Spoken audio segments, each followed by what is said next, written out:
My name is Mason Reddan, and I've spent 34 years believing that people generally tell the truth. That changed on a Tuesday night in October when I discovered my wife Jovie's phone face down on our kitchen counter, buzzing like an angry wasp. I'm a building inspector for the town of Millbrook, Maine. Not exactly glamorous work, but it pays the bills and keeps me busy crawling through basements and attics, checking for code violations. The job taught me to notice details other people miss. Crooked foundations, faulty wiring, lies. Jovie was upstairs in the shower, singing off-key to some pop song I didn't recognize. The phone buzzed again. I glanced at the screen and saw a text from someone named RK. The preview showed just enough to make my stomach drop. He still thinks the baby is his. Pathetic.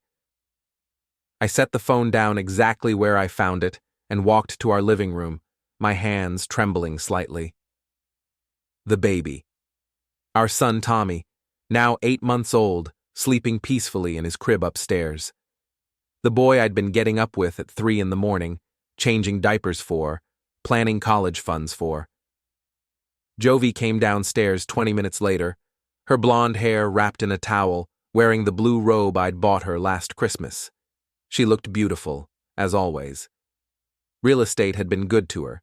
She had that polished, professional appearance that made clients trust her with their biggest investments. "How was your day, honey?" she asked, picking up her phone without missing a beat. "Fine," I said, watching her face as she scrolled through messages. "Who's RK?" Her fingers stopped moving, just for a second, but I caught it. "What do you mean?" "Your phone was buzzing. I saw the initials." She laughed, but it sounded forced. "Oh, that's just Rachel Klein from the office. We're working on a listing together." Rachel Klein. I knew Rachel Klein. She was 63 years old and signed all her texts Rachel, not RK. Also, Rachel Klein had never, in my knowledge, discussed anyone's baby or used the word pathetic in casual conversation. "Must be a complicated listing," I said. Jovie shrugged and headed to the kitchen. "You know how it is. Lots of details to work out." I followed her, watching as she opened the refrigerator and pretended to look for something. Her phone was clutched tightly in her left hand. "Jovie," I said quietly, "I want a paternity test." She froze, her back still to me. When she turned around, her face had changed completely. The mask was off. "Excuse me?" "You heard me. I want a paternity test for Tommy." She slammed the refrigerator door hard enough to rattle the bottles inside. "Are you out of your mind?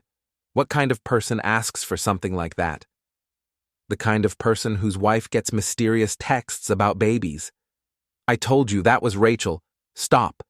I held up my hand. "Just stop. We both know what I saw."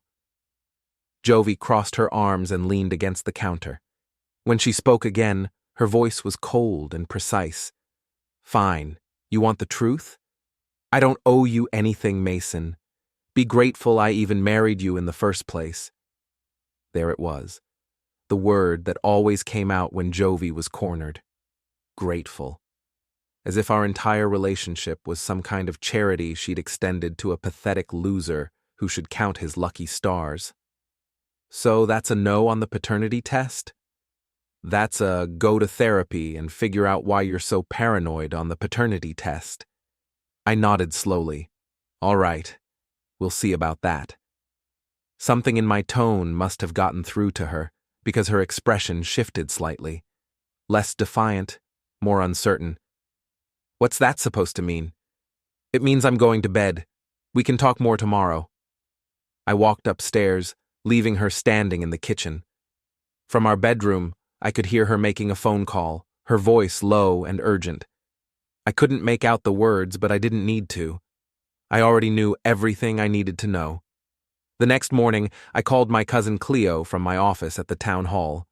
Cleo worked as a nurse at Millbrook General and had always been the family mediator, the one everyone turned to when there was drama or confusion. "Mason? What's wrong? You sound terrible. I need to ask you something, and I need you to be honest with me." "Of course. What is it?" I told her about the text message and my request for a paternity test. When I finished, there was a long silence on the other end. "Mason," she said finally, "I think you're being paranoid. Jovie loves you. She loves Tommy. Why would you even think something like this?"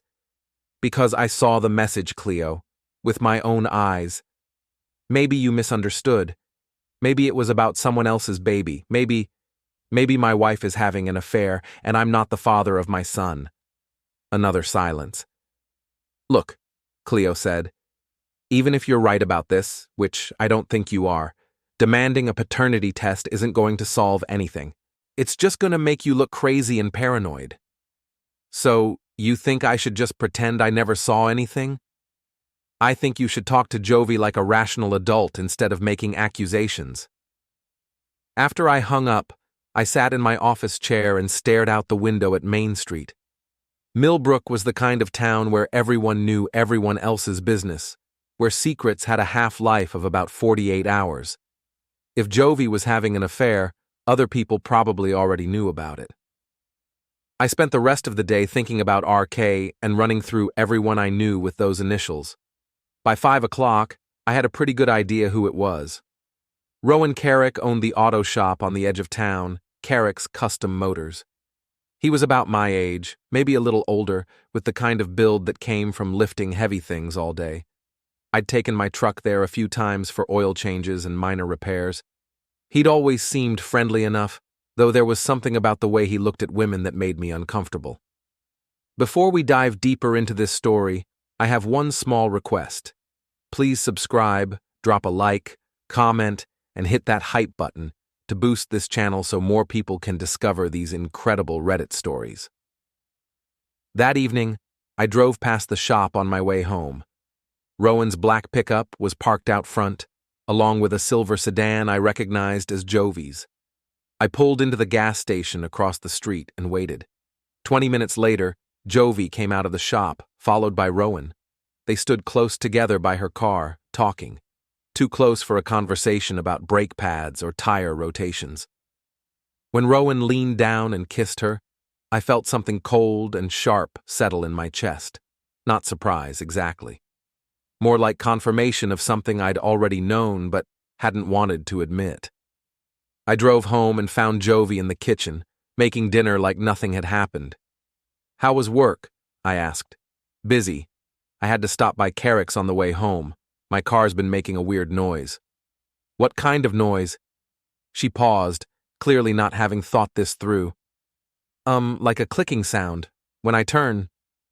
"Did Rowan figure out what was causing it?" Her hand tightened on the wooden spoon she was holding. "How do you know his name?" "It's a small town, Jovie. I know everyone's name." She turned back to the stove. "He said it might be the CV joint. He's going to look at it tomorrow." I nodded and went upstairs to check on Tommy. He was awake in his crib, making the little gurgling sounds that usually made me smile. Tonight, I just stared at him, trying to see myself in his features. His eyes were brown, like Jovie's. His hair was dark, like mine. But that didn't prove anything. "Hey, buddy," I whispered, reaching down to pick him up. "We're going to figure this out, okay?" Tommy grabbed my finger and squeezed. Whatever else happened, I realized, I loved this kid. Biology or no biology, he was my son until proven otherwise. Downstairs, Jovie was setting the table for dinner. She looked up when I came into the kitchen with Tommy. "I've been thinking about what you said last night," she said. "About the paternity test. And I think we should do it. If it'll put your mind at ease, then let's do it." I studied her face, looking for the catch. "Just like that?" "Just like that. I'll call Dr. Martinez tomorrow and set up an appointment." "What changed your mind?" She shrugged. "I talked to my mother today. She said sometimes you have to prove things to people even when you shouldn't have to." Jovie's mother. That explained everything. Margaret Holbrook was the kind of woman who could turn a casual conversation about the weather into a tactical advantage. If she was involved, there was definitely a plan in motion. "Okay," I said. "Let's do the test." "Good. And Mason?" After we get the results back and you see that you're Tommy's father, I want an apology. A real one. If I'm wrong, you'll get one. When you're wrong. That night, I lay in bed listening to Jovie breathe beside me and thinking about everything that had led us to this point. We'd met 4 years ago at a town festival. She'd been selling raffle tickets for some charity, and I'd been immediately struck by her smile and her confidence. She was everything I wasn't: outgoing, ambitious, comfortable in social situations. We dated for 2 years before getting married in a small ceremony at the Methodist Church on Elm Street. Jovie had wanted something bigger, but my salary couldn't stretch that far. She'd been understanding about it at the time, or at least she'd pretended to be. Tommy had been born 11 months after our wedding, a little early, but not suspiciously so. Or so I'd thought.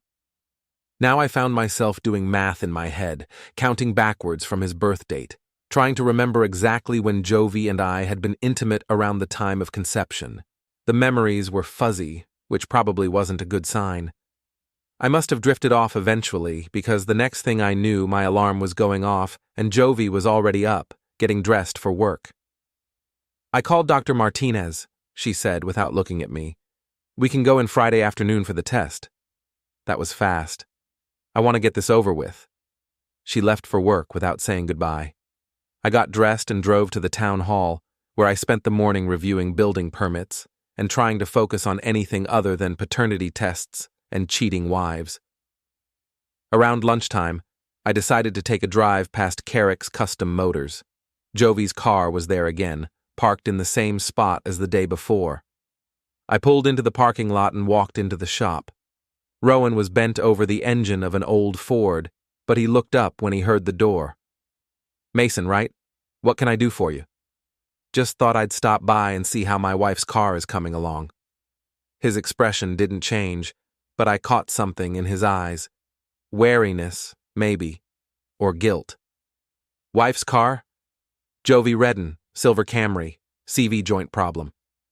"Oh, right. Yeah, we're still diagnosing that. Might take a few more days." "Funny thing about CV joints," I said, walking closer to where he stood. "They usually make noise when you're turning, but only when the car's moving. Hard to diagnose when the car's just sitting in the parking lot." Rowan straightened up and wiped his hands on a greasy rag. He was bigger than me, probably outweighed me by 30 pounds, but there was something nervous in his posture. "Sometimes you have to drive them around a bit," he said. "Test different conditions." "Sure, that makes sense." I looked around the shop, noting the tools, the layout, the security cameras in the corners. "Nice place you've got here. Business must be good. Can't complain." "That's good to hear. In this economy, it's important to hold on to what you've got. Wouldn't want to lose it all over something stupid." We stared at each other for a long moment. Then I smiled and headed for the door. "Tell Jovie I stopped by," I said. "I'm sure she'll be interested to hear about it." I drove back to work feeling slightly better. Not because I'd accomplished anything concrete, but because I'd seen the fear in Rowan's eyes. Whatever was going on between him and Jovie, he wasn't comfortable with it. That was something I could work with. Friday afternoon arrived faster than I'd expected. Jovie and I drove to Dr. Martinez's office in relative silence, both of us lost in our own thoughts. The clinic was busy, filled with the usual mix of pregnant women, crying babies, and exhausted-looking parents. "Mr. and Mrs. Reddan?" A nurse called our names after about 20 minutes. The actual test was simple and quick, just cheek swabs for Tommy and me. Dr. Martinez explained that we'd have results in 3 to 5 business days. "Is there anything else I should know about this situation?" he asked, looking between Jovie and me. "No," Jovie said quickly. "Just a routine test for peace of mind." Dr. Martinez nodded, but I could tell he'd seen this kind of thing before. He probably had a pretty good idea what was really going on. On the drive home, Jovie finally broke the silence. "Are you happy now?" "I'll be happy when we get the results." "And what if they show you're wrong? What if Tommy is your son and you've put us all through this for nothing?" "Then I'll apologize, like I said." "It's not that simple, Mason." You can't just accuse someone of cheating and then say sorry when you're wrong. Some things can't be taken back. She was right about that, but it didn't matter. We were past the point of taking things back. We'll deal with whatever happens when it happens. I just hope you're prepared for the consequences. The way she said it made me think she knew something I didn't. But then, that had been true for a while now. That weekend passed slowly. Jovie spent most of it at her mother's house, taking Tommy with her. I used the time alone to think and plan. If the paternity test came back negative, if Tommy wasn't my son, I needed to be ready for what came next. Sunday evening, Jovie returned with Tommy and a new attitude.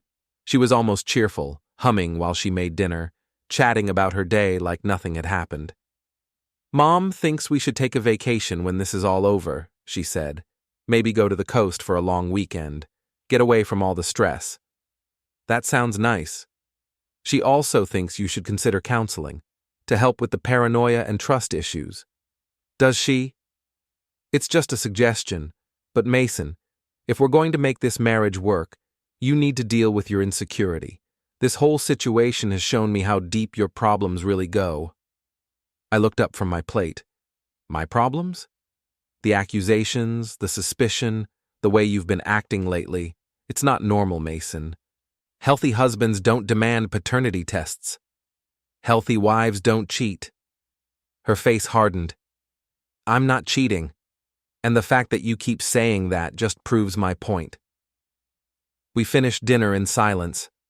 Later, after Tommy was asleep, I found Jovie on the couch, scrolling through her phone. "Can I ask you something?" I said. "What?" "If the test comes back and I'm not Tommy's father, what happens then?" She looked up at me with an expression I couldn't read. "That's not going to happen." "But if it does?" "It won't. Jovie." She sighed and set her phone aside. If, and this is purely hypothetical, if the test somehow came back negative, then we'd deal with it. We'd figure out what went wrong with the lab, or we'd get a second test, or whatever we needed to do. What if nothing went wrong with the lab? Then I guess we'd have bigger problems to worry about. Like what? Like the fact that my husband doesn't trust me, and our marriage is probably over. She picked up her phone and went upstairs, leaving me alone with my thoughts and the growing certainty that everything was about to change. Tuesday morning brought rain and the phone call I'd been dreading. Dr. Martinez's office, asking us to come in to discuss the test results. They never asked you to come in for good news. I called Jovie at work. "They want to see us this afternoon." "Both of us?" That's what they said. There was a pause. "Okay, I'll meet you there at 3.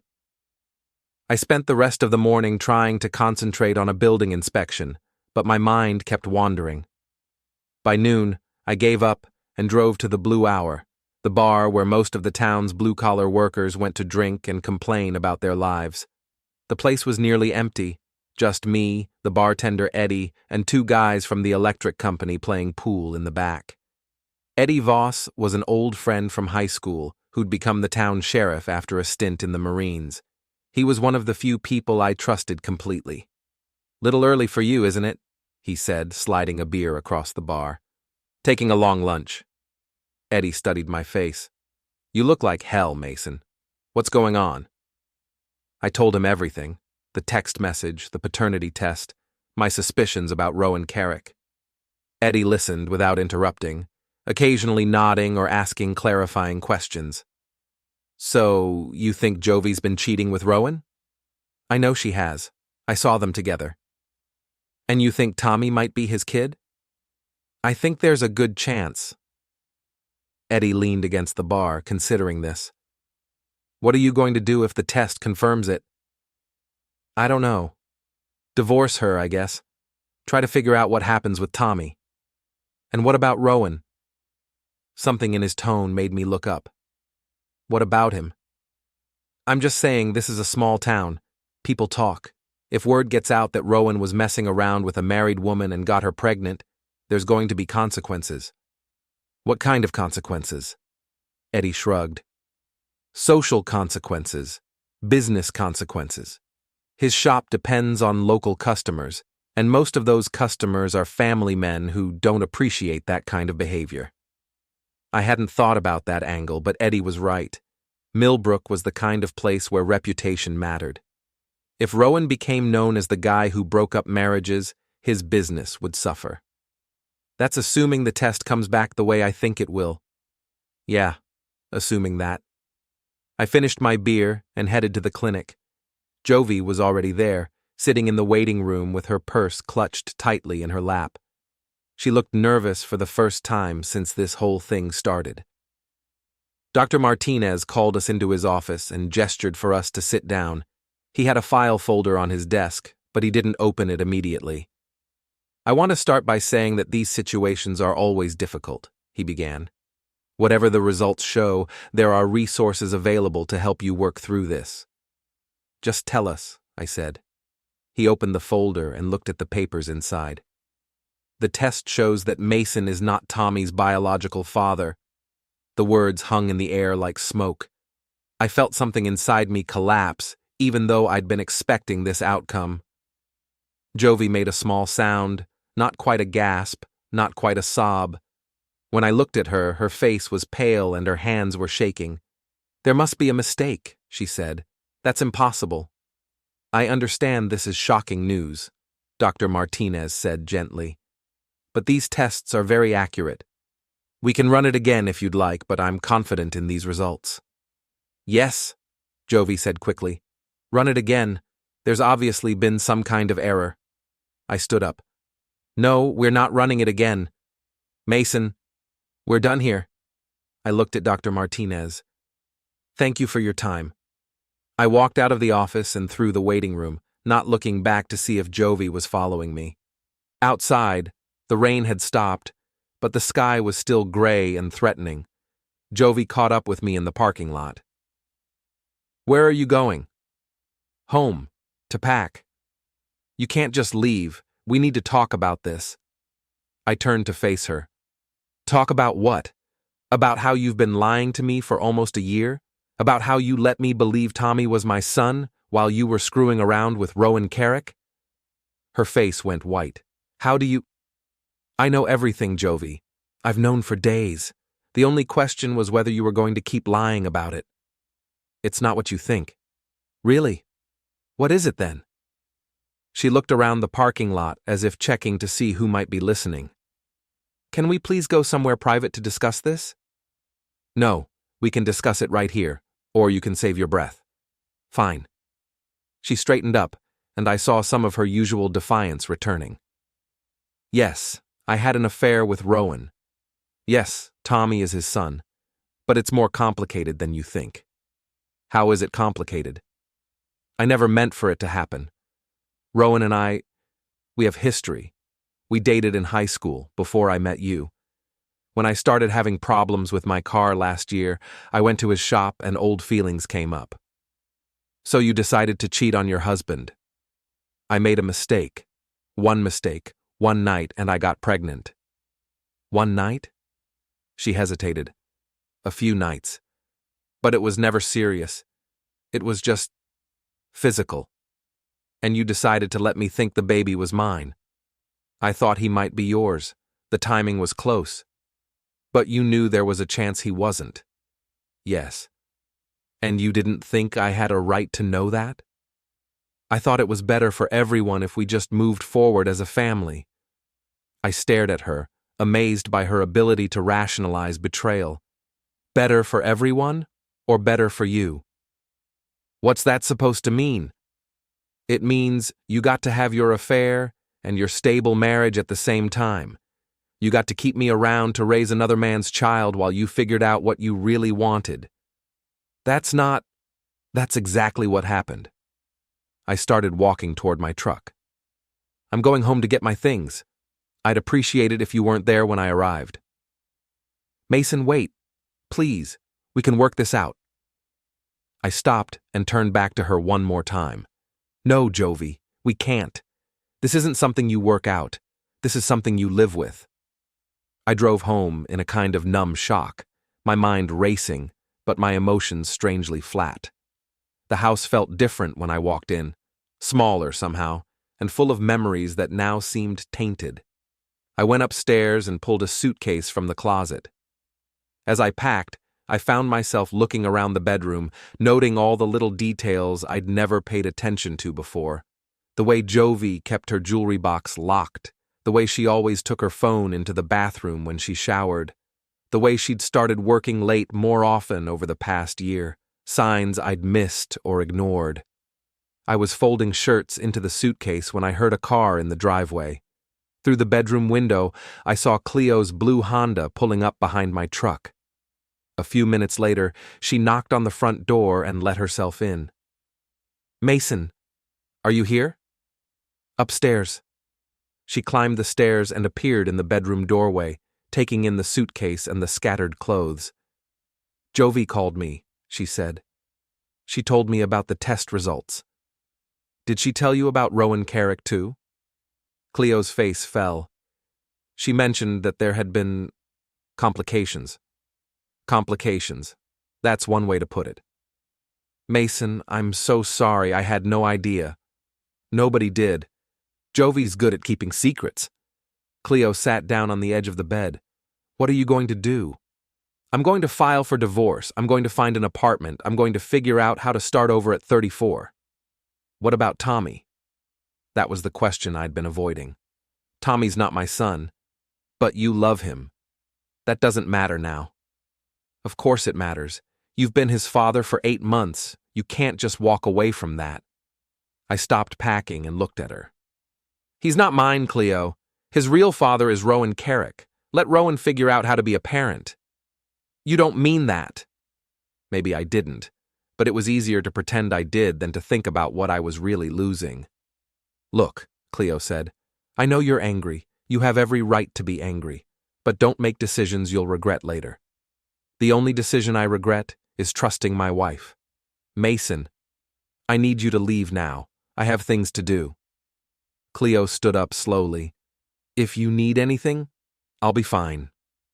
After she left, I finished packing and carried my suitcase down to the truck. The house was quiet except for the ticking of the grandfather clock in the hallway, a wedding gift from Jovie's parents that had always annoyed me. I was loading the suitcase into the truck bed when another car pulled into the driveway. This time it was Rowan's black pickup. He got out slowly, like a man approaching a dangerous animal. He was wearing work clothes, jeans and a flannel shirt stained with motor oil. "Mason, I heard about the test." "Did you?" "I wanted to talk to you, man to man." "About what?" He walked closer, stopping about 10 feet away. "About what happens next." "What happens next is you get to be a father. Congratulations. Look, I know you're angry. Angry doesn't begin to cover it. But this doesn't have to get ugly. We can handle this like adults." I closed the truck tailgate and turned to face him fully. "How exactly do you want to handle it, Rowan?" "I want to do right by Tommy, and by Jovie." "That's interesting. Where was this sense of responsibility 9 months ago?" He shifted uncomfortably. "Things were complicated then." "They're complicated now, too." "What I mean is, we can work something out.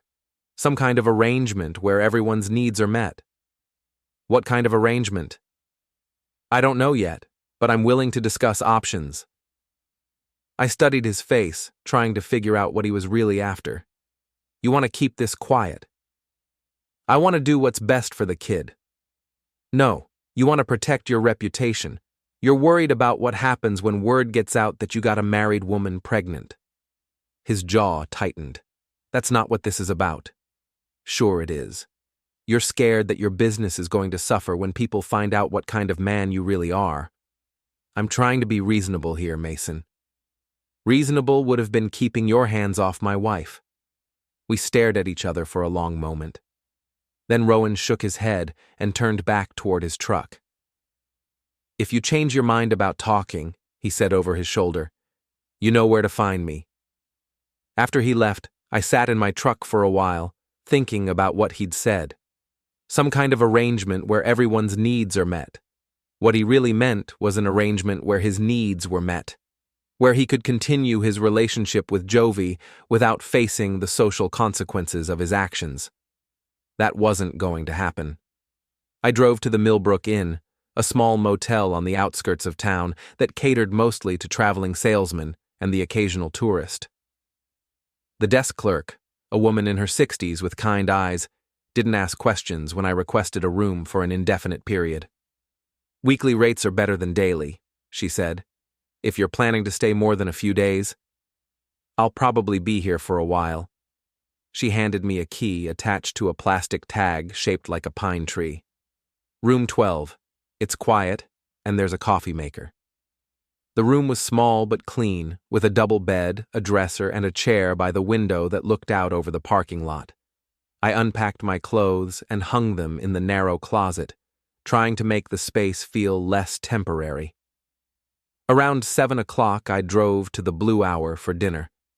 The place was busier than it had been at lunch, workers stopping by after their shifts, a few couples sharing baskets of wings, the usual crowd of regulars holding down their favorite bar stools. Eddie was there, off duty now, playing darts with a couple of guys from the fire department. He saw me come in and walked over. "How did it go this afternoon?" "About like I expected." "Want to talk about it?" "Not really." He nodded and signaled the bartender. "2 beers, and keep them coming." We found a table in the corner and sat down. Eddie didn't push for details, which I appreciated. He just sat there drinking his beer and letting me process everything in silence. After a while, the conversation at the bar got louder, and I found myself listening to the gossip and small talk that formed the background noise of small-town life. Someone's daughter was getting married. Someone else's business was struggling. The usual mix of good news and bad news that kept the rumor mill turning. "People are going to talk," I said eventually. "Yeah, they are." "About me, about Jovie, about the whole situation?" "Probably. You think I should care about that?" Eddie considered the question. "I think you should care about protecting yourself. Legally, financially, emotionally. Everything else is just noise." "What about protecting Tommy?" "What about it? He's going to grow up in this town. He's going to hear the stories about how his parents got together. Kids are tougher than you think. And besides, that's not your problem anymore." "Isn't it?" "Mason, you can't save everyone. You can't fix everyone's problems. You can only control what you do and how you react to things." He was right, but it didn't make the situation any easier to accept. We drank until closing time, talking about everything except the obvious. When the bartender called last call, Eddie offered to drive me back to the motel, but I told him I was fine to drive. "You sure?" "I'm sure." The drive back to the Millbrook Inn was short and uneventful. I parked in front of room 12 and sat in the truck for a few minutes, looking at the lighted windows of the other rooms and wondering what kinds of stories were playing out behind them.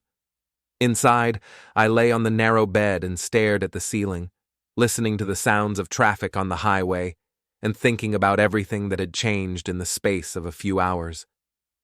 This morning, I'd been a married man with a son. Tonight, I was a single man living in a motel room trying to figure out how to rebuild his life. Somewhere across town, Jovie was probably putting Tommy to bed in the nursery I'd painted blue and yellow before he was born. Somewhere else, Rowan was probably trying to figure out how to explain his new responsibilities to whatever family or friends he had. And here I was, caught between anger and sadness, trying to decide what came next. The next few days passed in a blur of lawyers, paperwork, and awkward conversations. I hired Tom Bradley, the best divorce attorney in the county, and began the process of legally separating my life from Jovie's. Tom was in his 50s, gray-haired and methodical, with the kind of calm demeanor that came from handling messy situations for 30 years. "The good news," he said during our first meeting, "is that Maine is a no-fault divorce state. We don't have to prove adultery to get you a fair settlement." "What's the bad news?" "The bad news is that you've been supporting this child for 8 months. A judge might consider that when determining your ongoing obligations." But he's not my son. Biologically, no, but you've acted as his father. That creates certain legal gray areas. I left Tom's office feeling frustrated and uncertain. It seemed like even when you were the victim of deception, the system found ways to penalize you. That evening, I stopped by the Blue Hour again. It was becoming a routine.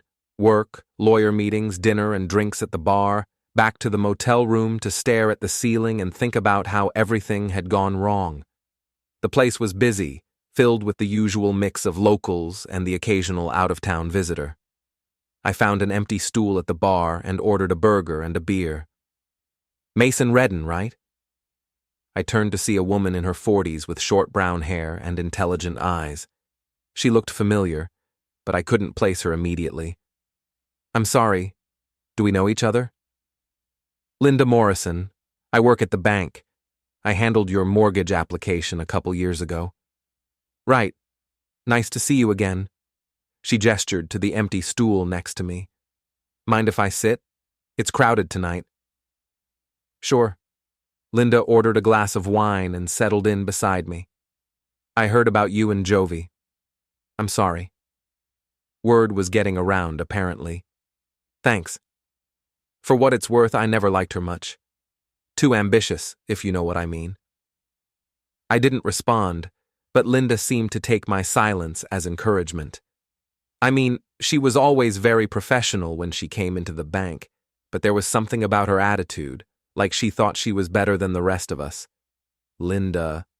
And the way she talked about you sometimes, like you were holding her back from bigger and better things.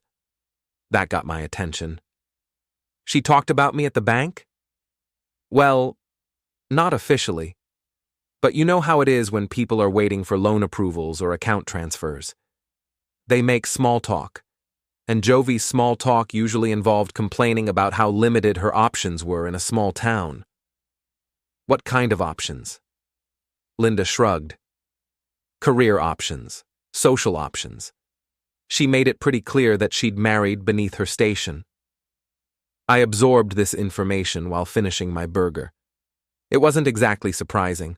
I'd always known Jovie had bigger ambitions than Millbrook could satisfy, but hearing it from a relative stranger was still painful. Anyway, Linda continued, I just wanted you to know that not everyone in town is buying her version of events. Her version? That you're the one with problems, that you're paranoid and controlling and forced her to get a paternity test for no reason. My hands tightened around my beer bottle. She's been saying that? She's been saying a lot of things, but like I said, not everyone's buying it. After Linda left, I sat at the bar thinking about what she'd told me.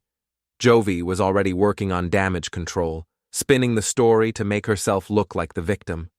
It was a smart strategy, get out in front of the narrative before the truth had a chance to spread. But two could play that game. The next morning, I drove to Carrick's Custom Motors. Rowan's shop was busy, 3 cars in various stages of repair, the sound of pneumatic tools echoing from the garage bays. I found Rowan in the office, a small, cluttered room that smelled like coffee and motor oil. Mason, I wasn't expecting to see you. We need to talk. He gestured to a chair across from his desk. What's on your mind? I sat down and looked around the office. The walls were covered with calendars featuring scantily clad women posing with cars and motorcycles. A trophy from some local racing event sat on a shelf next to a pile of invoices. Nice place, I said. Business looks good. Can't complain. What do you want, Mason? I want to know what your intentions are, regarding Jovie and Tommy. Rowan leaned back in his chair. I told you I want to do right by them. What does that mean specifically? It means I'm prepared to take responsibility for my son. And Jovie? What about her? Are you planning to marry her? Move in together? What's the arrangement? Rowan was quiet for a long moment. We're still figuring that out. I see. So you want all the benefits of being a father without any of the commitment. That's not what I said. It's what you meant. I stood up and walked to the window that looked out over the garage. Tell me something, Rowan. How do you think your customers are going to react when they find out you got a married woman pregnant? That's between me and them. Is it? Because from where I sit, it looks like your business depends on maintaining a certain reputation in this community. I turned back to face him. Millbrook's a family town, Rowan. People here don't appreciate men who break up marriages. I didn't break up anything. Your marriage was already in trouble. Was it? Because from my perspective, everything was fine until you came along. Rowan stood up, his face flushing red. Look, I'm sorry about what happened, but I'm not going to let you threaten me. I'm not threatening you. I'm just pointing out some facts. Fact 1, you had an affair with a married woman. Fact 2, you got her pregnant. Fact 3, you let her husband believe the child was his for 8 months. How do you think those facts are going to play with your customer base? What do you want? I want you to understand that actions have consequences. You made choices, and now you get to live with them. I walked toward the door, then stopped and turned back. Oh, and Rowan, you might want to think about getting a paternity test of your own. Just to be sure. After all, if Jovie was willing to cheat on me, who knows what else she's been up to. I left him standing in his office, looking pale and shaken. It wasn't much, but it was a start. That afternoon, I had lunch with Cleo at a diner on Main Street.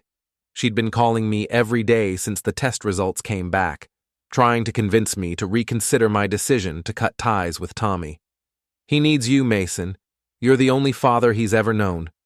He has a father. His name is Rowan Carrick. That's not the same thing, and you know it.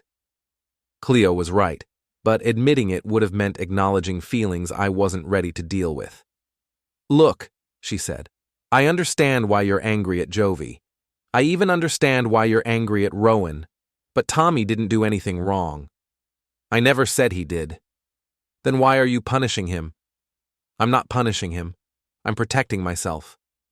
From what? From getting more attached to a child who isn't mine. Cleo shook her head. You're already attached, Mason. Walking away now isn't going to change that. She was right about that too, but it didn't change my decision. After lunch, I drove around town for a while, thinking about my conversation with Rowan and my ongoing discussions with the divorce lawyer. Everything felt surreal, like I was watching someone else's life fall apart from a distance. I found myself driving past my old house, the house where Jovie and Tommy were living without me. Jovie's car was in the driveway, along with a black pickup truck I recognized as Rowan's. I parked across the street and watched the house for a while. Through the living room window, I could see figures moving around inside. At one point, Rowan appeared in the window, holding Tommy. The sight of another man holding the child I'd thought was my son made something twist in my chest. After about 20 minutes, I drove away. There was no point in torturing myself. That evening, I went to the Blue Hour earlier than usual. The place was less crowded, just a handful of regulars and a couple of guys playing pool. I ordered a beer and found a table in the corner where I could think. Eddie showed up around 8 o'clock, still in uniform. Rough day? He asked, sitting down across from me. They're all rough days now. It gets easier.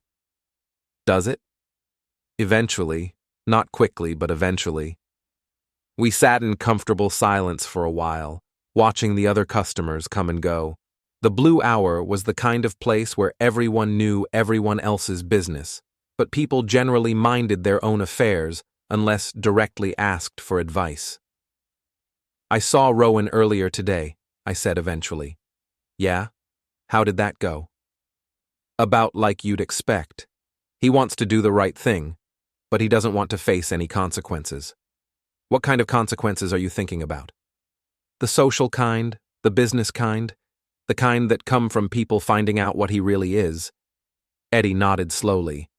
You're thinking about making this public. I'm thinking about making sure the truth gets out. That's a dangerous game, Mason. Once you start that kind of thing, you can't control where it goes. Maybe that's the point. Maybe, but you need to be careful. Small towns have long memories, and not just for the people who do wrong. They remember the people who cause trouble too. I knew Eddie was right, but I was past caring about my own reputation. Jovie and Rowan had taken that option away from me when they decided to conduct their affair in secret and let me raise another man's child. What would you do? I asked. If you were in my position? Eddie thought about it for a long moment. I'd probably want revenge too, but I'd be smart about it. What's the smart way to get revenge? You don't get revenge, you get justice, and you make sure it's legal and proportional. What's the difference? Revenge is about making yourself feel better. Justice is about making sure the right thing happens, even if it doesn't make you feel better. I wasn't sure I understood the distinction, but I appreciated Eddie's perspective. He'd seen enough human drama in his years as sheriff to have some insight into how these situations usually played out. Around 10 o'clock, I headed back to the motel. The parking lot was mostly empty, except for a few cars belonging to long-term residents like myself. I parked in front of room 12 and was walking toward the door when I noticed someone sitting in a car near the entrance to the parking lot. It was Jovie's silver sedan. I walked over and tapped on the driver's side window. Jovie rolled it down, and I could see she'd been crying. "What are you doing here?" "I wanted to talk to you. You won't answer my calls." "There's nothing to talk about." "Yes, there is. There's a lot to talk about." I looked around the parking lot, conscious of the other motel guests who might be watching. "Fine, but not here." "Can I come to your room?" "No. We can talk in the diner across the street." The diner was nearly empty, just us and a tired-looking waitress who seemed annoyed to have customers so close to closing time. We found a booth in the back and ordered coffee. "You look terrible," Jovie said. "Thanks." "I'm worried about you." "Don't be." She reached across the table like she was going to touch my hand, then seemed to think better of it. "Mason, I know you're angry. I know I hurt you, but we need to figure out how to move forward. We don't need to figure out anything. You and Rowan need to figure out how to raise your son. I need to figure out how to rebuild my life. It's not that simple." "Sure it is. What about Tommy? He's used to having you around. He's going to wonder where his daddy went." "His daddy is Rowan Carrick. Let Rowan explain it to him." Jovie's eyes filled with tears. "You don't mean that." "I absolutely mean that." "Mason, please. I know I made mistakes, huge mistakes, but we can work through this. People do it all the time." "No, they don't. People don't work through this kind of betrayal. They do if they love each other." "Love each other?" I stared at her across the table. "Jovie, you let me believe another man's child was mine for 8 months. You watched me get up in the middle of the night to feed him. You watched me change his diapers and worry about his future and plan for his college education. And the whole time, you knew he wasn't mine. You thought you could have everything. Your affair, your stable marriage, your perfect life, and you almost pulled it off. It wasn't like that. It was exactly like that." The waitress came over and refilled our coffee cups, clearly hoping we'd finish our conversation and leave so she could close up. "What do you want from me, Jovie?" "I want my husband back." "Your husband doesn't exist anymore. The man you married was someone who trusted you. That person is gone. People change. People grow. We can get through this." "No, we can't." "Why not?" "Because I'll never be able to look at you without thinking about what you did. I'll never be able to trust you again. And I'll never be able to look at Tommy without being reminded that he's not mine." Jovie was crying openly now, but I felt nothing. No sympathy, no regret, no desire to comfort her.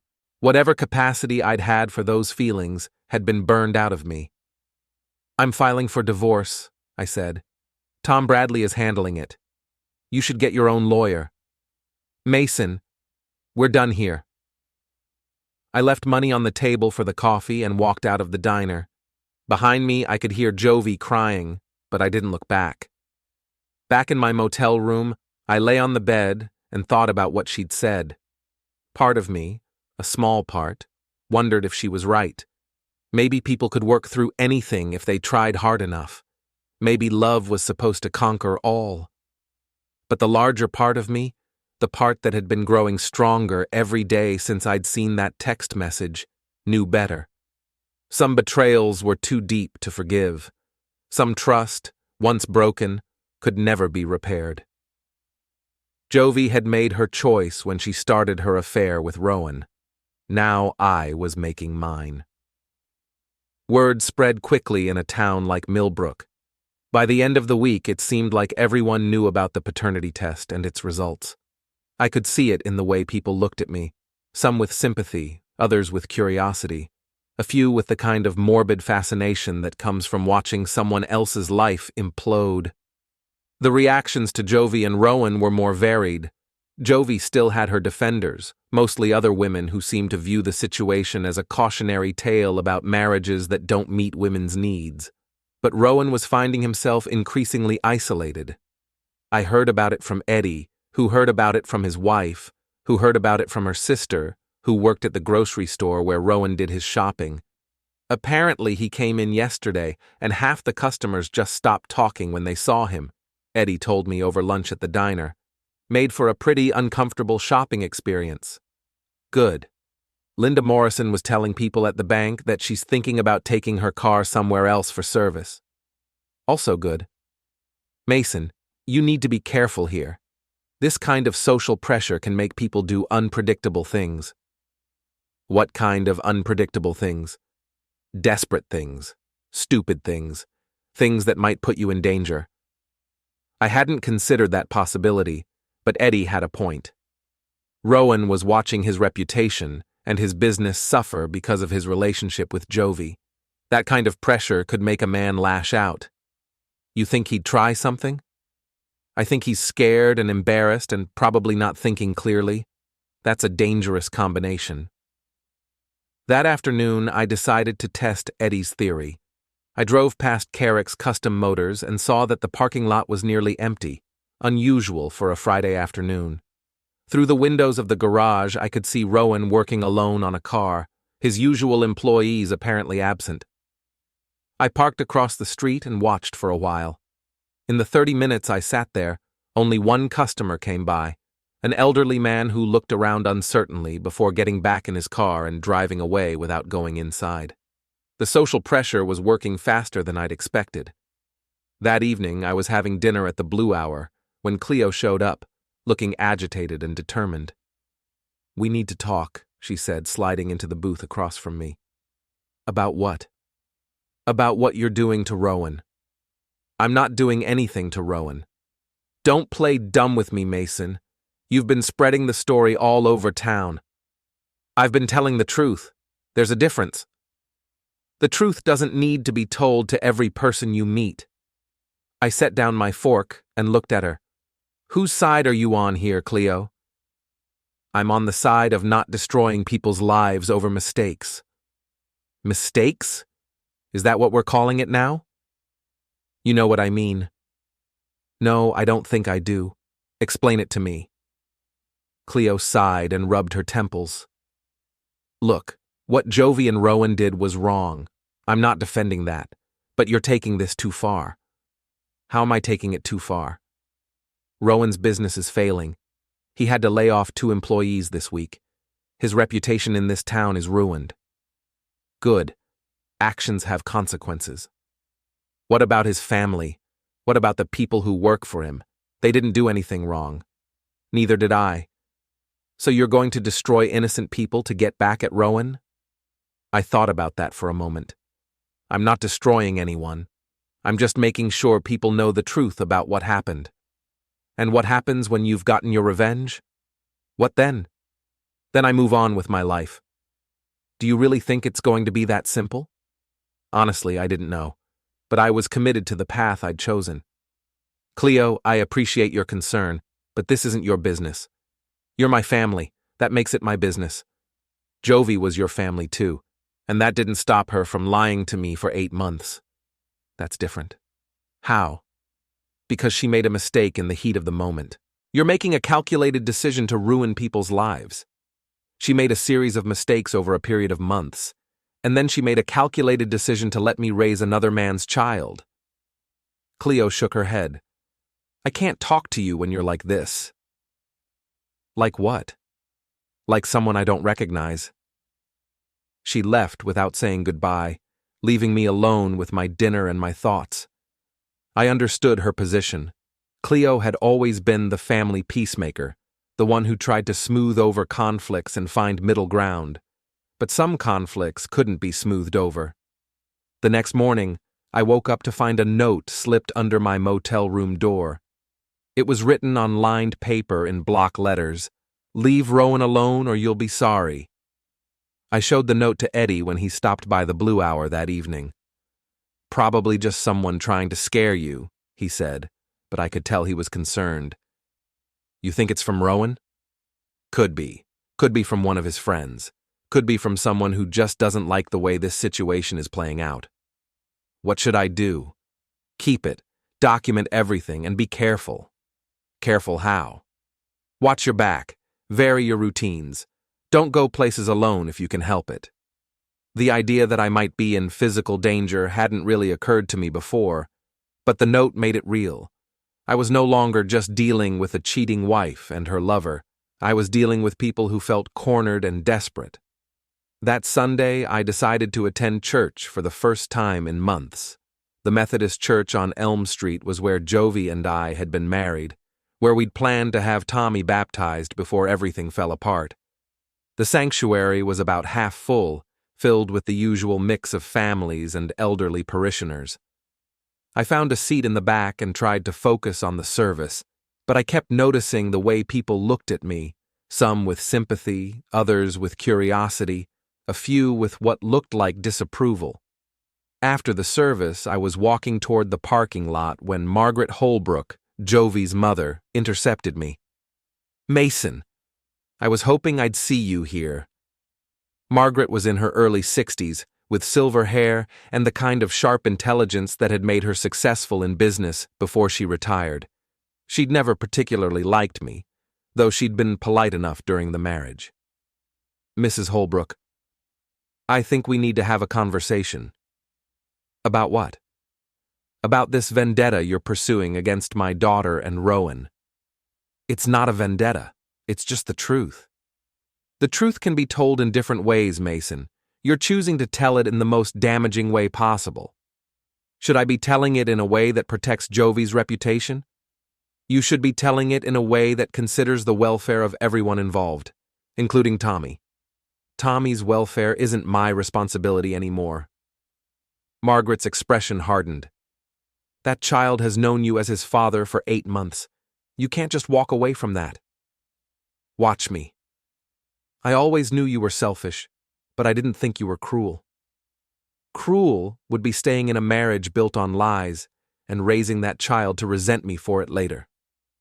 Or maybe cruel is abandoning a child who loves you because your pride is hurt." I looked at her for a long moment, trying to decide if there was any point in continuing the conversation. "Mrs. Holbrook, with all due respect, your daughter made her choices. Now everyone gets to live with the consequences." "Including Tommy?" "Including Tommy." I walked away, leaving her standing in the church parking lot. But her words stayed with me as I drove back to the motel. Was I being cruel? Was I punishing an innocent child for his mother's mistakes? Maybe. But the alternative, pretending that nothing had changed, trying to maintain some kind of relationship with Tommy while knowing he wasn't mine, seemed impossible. That afternoon, I was sitting in my motel room when someone knocked on the door. Through the peephole, I could see Rowan standing outside, looking nervous and agitated. I opened the door but left the chain lock engaged. "What do you want?" "I want you to stop." "Stop what?" "Stop telling everyone in town about what happened. Stop ruining my business. Stop trying to destroy my life." "I haven't told anyone anything that isn't true." "You don't have to tell them anything at all. This is between us." "No, it's not. It stopped being between us when you decided to have an affair with my wife." Rowan pushed against the door, testing the chain. "Let me in. We need to talk about this face to face." "We're talking now. I mean really talk, man to man." "I'm not letting you into my room, Rowan." "Then come outside. I'm comfortable where I am." He stepped back from the door, and I could see his hands clenched into fists. You think you're so smart, don't you? Sitting back and watching my life fall apart. I think I'm a man whose wife cheated on him, and whose life got turned upside down by people who couldn't keep their promises. It wasn't supposed to happen like this. How was it supposed to happen? I don't know, but not like this. Well, this is how it happened. Deal with it. Rowan stared at me through the gap in the door for a long moment. This isn't over. Yeah, it is. He walked away, but I could see the tension in his shoulders and the anger in his stride. Eddie had been right. Desperate people did unpredictable things. I called Eddie and told him about the visit. I'll drive by the motel a few extra times tonight, he said. And Mason? Maybe it's time to think about ending this. Ending what? The campaign against Rowan. You've made your point. His business is suffering, his reputation is shot. Maybe it's time to back off before someone gets hurt. Someone already got hurt. Me. You know what I mean.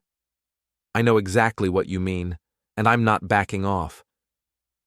After I hung up, I sat on the edge of the bed and thought about everything that had happened over the past 2 weeks. My marriage was over. My relationship with Tommy was over. I was living in a motel room and spending my evenings in a bar, plotting revenge against people who had betrayed me. It wasn't the life I'd planned, but it was the life I had now, and I was going to see it through to the end. Monday morning brought news that changed everything. Linda Morrison called me at work with information she'd picked up at the bank. Rowan tried to get a loan extension this morning, she said, her voice low and conspiratorial.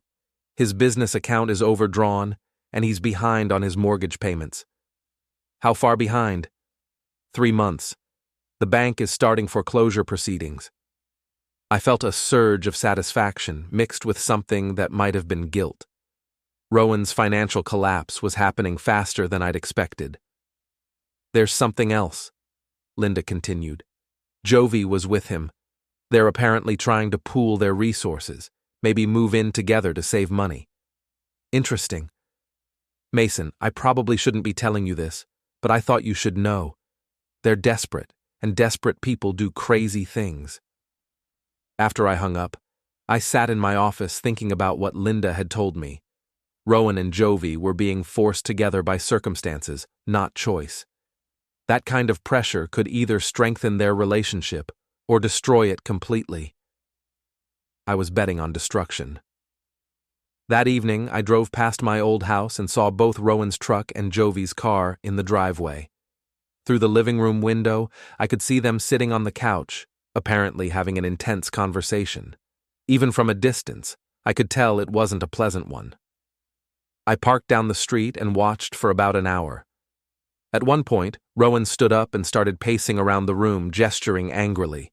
Jovie remained seated, her arms crossed, looking stubborn and defensive. Around 9 o'clock, Rowan stormed out of the house, got in his truck, and drove away fast enough to leave rubber on the pavement. Jovie appeared in the doorway for a moment, then slammed it shut. Trouble in paradise, apparently. The next morning, I had a meeting with Tom Bradley to discuss the divorce proceedings. Jovie's lawyer is pushing for spousal support, he told me. She claims she gave up career opportunities to support your marriage. What kind of career opportunities? She says she could have moved to Portland or Boston for better real estate positions, but she stayed in Millbrook for you. That's ridiculous. She stayed because she liked being a big fish in a small pond. Maybe, but her lawyer is making the argument. They're also asking for child support. Child support? For a kid who isn't mine? They're claiming you established a parental relationship with Tommy. In Maine, that can create financial obligations even without biological connection. I felt my anger rising. So even after everything she's done, Jovie still wants me to pay for her mistakes? That's what they're asking for. We'll fight it, but I want you to be prepared for the possibility. I left Tom's office feeling like the legal system was designed to punish victims and reward cheaters, but I wasn't going to let Jovie profit from her betrayal. That afternoon, I made a decision that would change everything. I drove to the offices of the Millbrook Gazette, the local weekly newspaper that covered everything from town council meetings to high school sports. The editor, Janet Pierce, was a woman in her 50s who'd been documenting small-town drama for 20 years. "Mason Reddan," she said when I walked into her office. "I was wondering when you'd show up. You've heard about my situation? Honey, everyone in town has heard about your situation.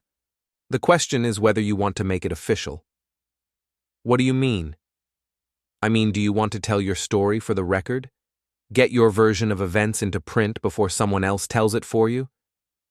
I thought about that for a moment. "What would that involve?" "An interview, on the record with your name attached. We'd talk about the affair, the paternity test, the whole thing." "And you'd print that?" "If it's newsworthy and factual, yes. And this is definitely newsworthy." I made my decision. "Let's do it." The interview took 2 hours. Janet was thorough and professional, asking detailed questions about the timeline of events, the evidence I'd discovered, and the impact on my life. She also asked about Jovie and Rowan, giving me the opportunity to describe their behavior in my own words. "When will this run?" I asked when we finished. "Thursday's edition. It'll be on newsstands Thursday morning." "And everyone in town reads the Gazette?" "Everyone in town and half the county. This is going to be big news, Mason. Are you sure you're ready for that?" "I'm sure." Wednesday evening, I was having dinner at the Blue Hour when Eddie showed up, looking grim. "We need to talk," he said, sliding into the booth across from me. "About what?" "About the story that's running in tomorrow's paper." "How do you know about that?" "Janet Pierce called me. She wanted to verify some of the details you gave her." "And?" "And I'm worried about what's going to happen when that story hits the streets." "What do you think is going to happen?" "I think Rowan and Jovie are going to be humiliated in front of the entire community, and I think that might push them over the edge." "Good." "Mason, listen to me. Rowan came to the station this afternoon." That got my attention. "What for?" "He wanted to file a harassment complaint against you." "On what grounds?" "He claims you've been stalking him, threatening his business, and spreading lies about him." "I haven't been stalking anyone, and I haven't spread any lies." "I know that, and you know that. But Rowan's desperate, and desperate people sometimes convince themselves that lies are truth." "What did you tell him?" "I told him I'd look into it. But Mason, if that newspaper story runs tomorrow, this situation is going to explode, and I'm not sure I'll be able to protect you from the fallout." "I don't need protection." "Everyone needs protection when they're dealing with people who have nothing left to lose." Eddie was right, but I was past caring. I'd committed to this course of action, and I was going to see it through. "The story runs tomorrow," I said. "Whatever happens after that, happens." Thursday morning, I bought a copy of the Millbrook Gazette from the rack outside the post office. The story was on the front page with the headline, "Local Man Discovers Wife's Affair Through Paternity Test." Janet had done a thorough job. The article included quotes from my interview, details about the timeline of events, and even some background information about Rowan's business troubles. She'd been careful to stick to facts and avoid speculation, but the facts were damaging enough. By noon, it seemed like everyone in town had read the story. I could see it in the way people looked at me when I walked down Main Street, some with sympathy, others with the kind of fascination people have for celebrities or disaster victims. I stopped by the bank to make a deposit and found Linda Morrison waiting for me with an update. "Rowan was here an hour ago," she said quietly. "He was furious about the newspaper story, started yelling about lawsuits and revenge." "What kind of revenge?" "He didn't get specific, but he was angry enough that we almost called the police." "Where did he go when he left?" "I don't know, but he was driving fast and looked like he was ready to hurt someone." I spent the afternoon at work, trying to focus on building inspections while half expecting my phone to ring with news of some kind of confrontation. But nothing happened. The town seemed to be holding its breath, waiting to see how Rowan and Jovie would respond to their public humiliation. Around 5 o'clock, I decided to drive past my old house to see if anything was happening there. Both cars were in the driveway, but the house looked quiet. I was about to drive away when the front door opened and Jovie came out, walking quickly toward her car. She saw me parked across the street and stopped. For a moment, we just stared at each other. Then she walked over to my truck. "Are you happy now?" she asked through my rolled-down window. "Getting there." "You've ruined everything, Rowan's business, my reputation, our chances of making this work. You ruined everything when you decided to cheat on me. I made a mistake. You've made it your mission to destroy people's lives. I've made it my mission to make sure the truth gets out. The truth is that you're a bitter, vindictive man who can't handle the fact that his wife found someone better. The truth is that you're a cheater and a liar who got caught." Jovie's face flushed red.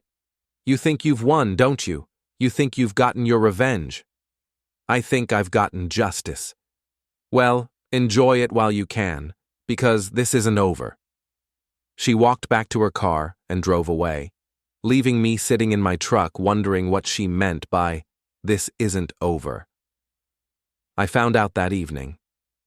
I was in my motel room, watching television and trying to relax, when someone started pounding on my door.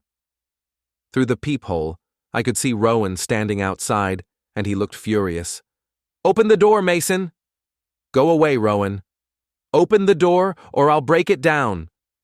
I could hear other motel guests opening their doors to see what the commotion was about. The last thing I wanted was a scene in the parking lot. "What do you want?" "I want you to come outside and face me like a man." "I'm calling the police." "Go ahead, call them. Tell them how you've been stalking me and harassing me and trying to destroy my life."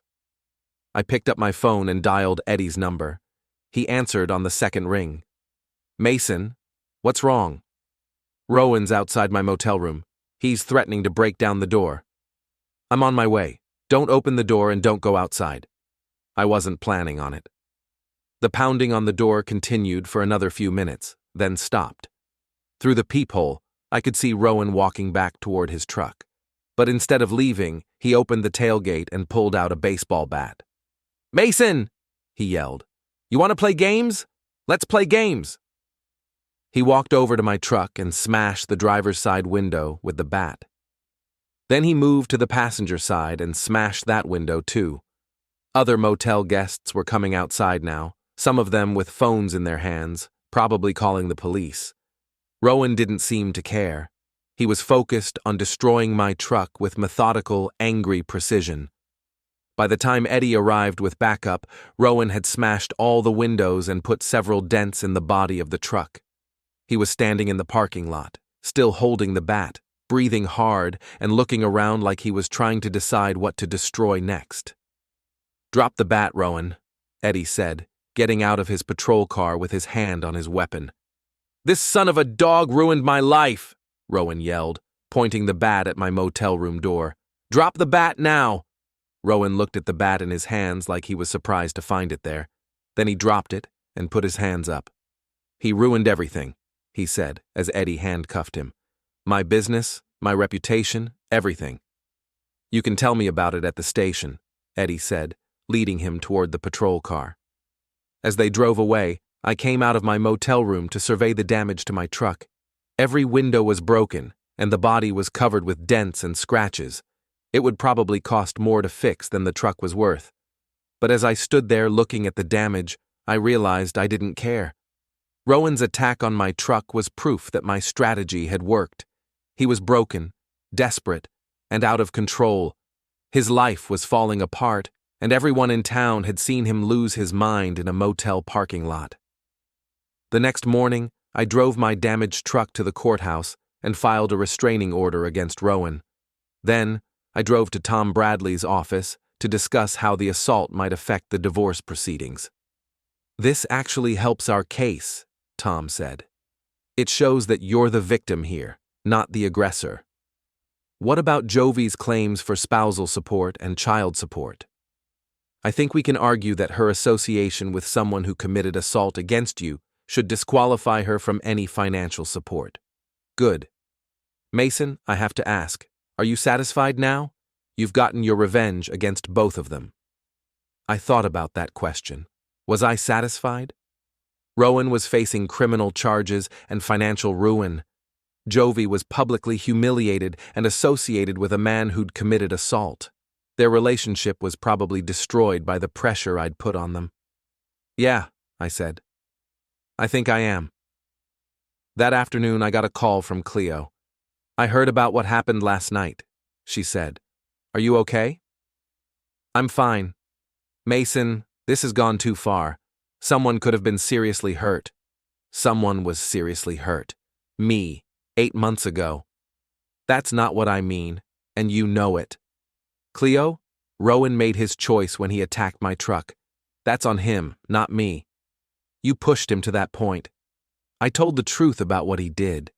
If he couldn't handle the consequences, he shouldn't have done it in the first place. And what about Tommy? What about that innocent child who's caught in the middle of all this? I was quiet for a long moment. Tommy will be fine. Kids are resilient. Will he? Because from where I sit, it looks like you've destroyed his family. I didn't destroy his family. Jovie and Rowan did that when they decided to have an affair. Mason, I'm done talking about this, Cleo. I made my choices and I'm living with them. Everyone else can do the same. I hung up and sat in my office, thinking about everything that had happened over the past month. My marriage was over. My relationship with Tommy was over. Rowan was facing criminal charges and financial ruin. Jovie was publicly humiliated and probably regretting every decision she'd made since the affair started.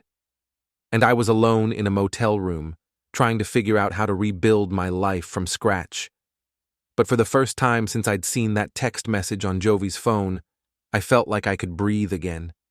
The anger that had been consuming me for weeks was finally starting to fade, replaced by something that might have been peace. I'd gotten my revenge. Now I could start thinking about what came next. That evening, I went to the Blue Hour for what I knew would be my last drink in Millbrook. I'd decided to take a job with the State Building Inspection Department, which would require me to move to Augusta. It was time for a fresh start in a place where nobody knew my story. Eddie was there, off duty, sitting at the bar with a beer. Heard you're leaving town, he said when I sat down next to him. News travels fast. It does in a place like this. When do you go? Monday. I start the new job Wednesday. Eddie nodded. Probably for the best. This town's going to be talking about what happened here for years. Let them talk. Any regrets? I thought about that question while the bartender poured my beer. Did I regret anything that had happened? The affair, the lies, the revenge, the destruction? No, I said finally. No regrets. Even about Tommy? That was the hardest question, and I didn't answer immediately.